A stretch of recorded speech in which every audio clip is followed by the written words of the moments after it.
Bottom relief of Pacific Ocean. Pacific பெருங்கடலடி நிலத்தோற்றங்கள்.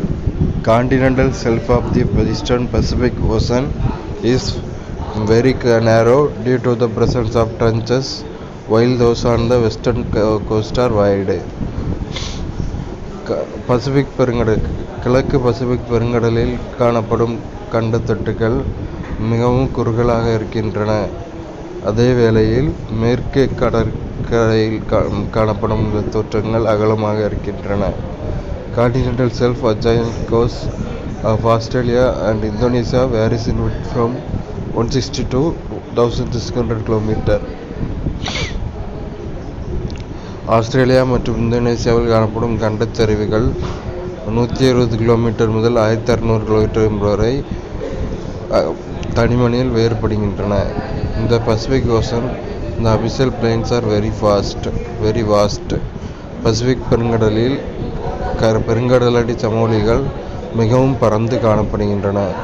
Absence of mid-oceanic ridges is the main reason for deep sea plains. பெருங்கடலடி மலைத்தோற்றங்கள் இல்லாததே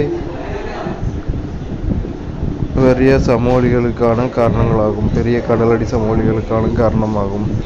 Prominent submarine ridges of the Pacific Ocean are Albatross Plateau, Cocos Ridge and Aleutian Ridge. மூழ்கக்கூடிய சமவெளிகள் Pacific பெருங்கடலில் காணப்படுபவையெல்லாம் என்றால் கோகாஸ் அடுக்கு, அலியூட்டியன் அடுக்கு, மலையடுக்கு, albatross சமவெளி.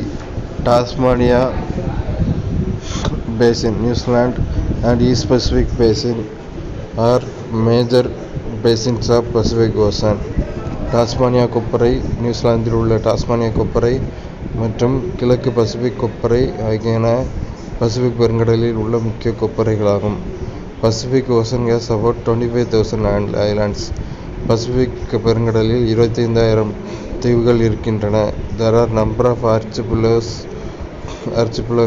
both in North and South Pacific Ocean. சிறிய பெருங்கடலடி குன்றுகள் வட மற்றும் பசிபிக் பெருங்கடலில் அதிகமாக காணப்படுகின்றன. The Hawaii Islands were formed by hotspot. Hawaii தீவுகள் எரிமலையினால் உருவானவை.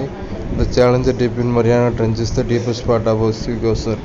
பசிபிக் பெருங்கடலில் மரியானா அகழியில் அமைந்துள்ள சேலஞ்சர் பள்ளம் ஆழமான பள்ளமாகும். பசிபிக் பெருங்கடலில் உள்ள ஆழமான பள்ளமாகும்.